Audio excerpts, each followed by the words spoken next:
84-year-old Prof. Onyemelukwe shot dead in Anambra State. Welcome to the news and thank you for tuning in to listen. This is a story of a man who was shot dead in Anambra State.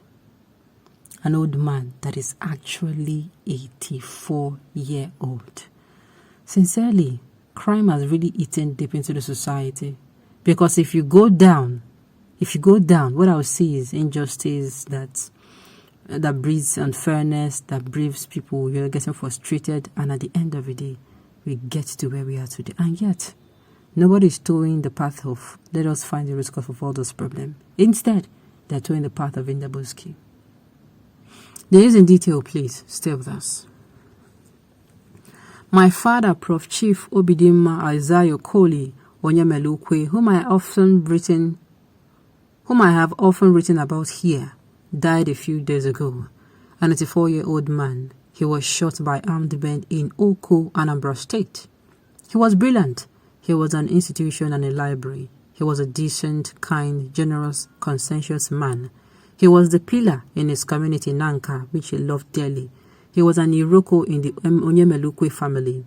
He was a loving father to his 4 children, the best father one could ask for. He loved his wife, Rebecca, with the love every woman in the world would wish for. My dad was born to the storied Onyemelukwe family of Nanka. He graduated with the highest grade from Addis Ababa University, scoring a distinction, the equivalent of first-class honors, and he mastered and PhD in economics in 1977 from the University of Michigan, USA, having written his doctoral dissertation on econometric analysis of structural patterns of economic development.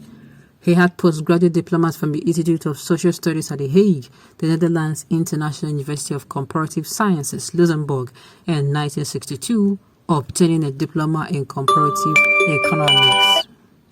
United Nations Fellowship from the United Nations African Institute for Development and Planning, Dakar, Senegal, in 1966. He was the recipient of several scholarships and awards.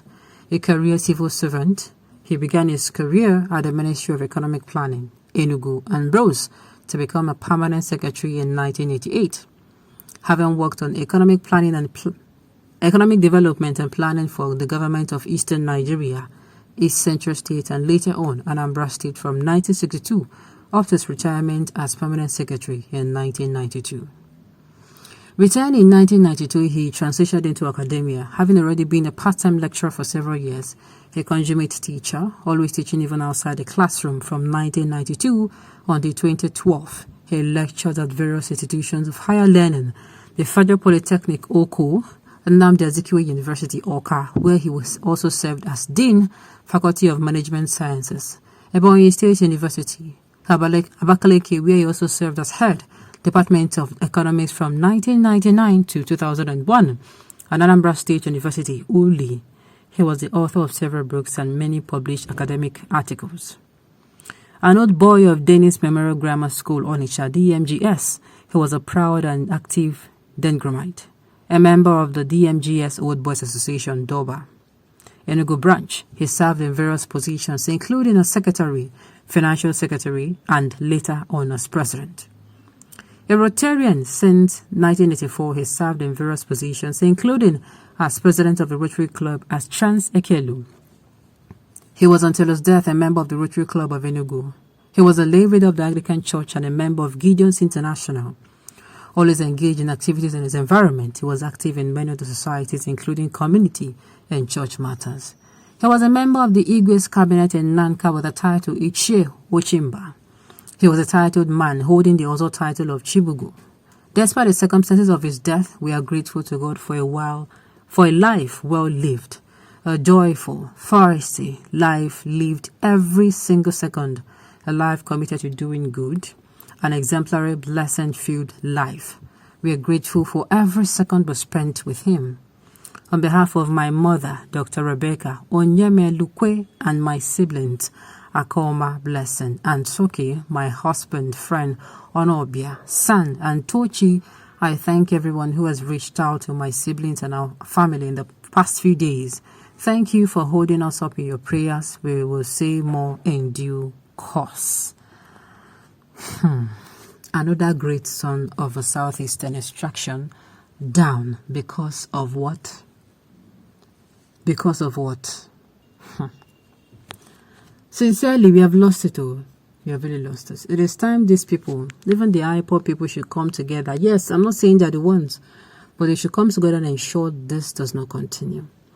How did we get to a point where people now have to kill people, even old? Last year, it was this late Dora Koni's husband, that widower, that was living his life gently, was not in front of anybody. He was killed. He was not confronting anybody. This one now, a 94-year-old man, whom they would have left so that he would enjoy the fruit of his labor very, very well. They have also, arranged a meeting between him and his maker. Sincerely, all this going on, it is not necessary. Only if, I tell you, if, yes, and even in this crisis, I'll say dialogue. I will say dialogue. There's nothing you say to me, because I feel if we get to a point where we employ dialogue, we will not even have gotten to a point. If at the time when this started and this was still, culpable, it is still culpable, but, it's just going to take more time. We have, organized dialogue and everybody comes together. You say your own differences, whatever it is that is troubling you. Whatever that is troubling you, whatever that is causing people to be frustrated in your environment or in your community. And then, everybody comes out. Before you know it, we come together and we gather the reasons. And before you know it, solutions to the problem comes.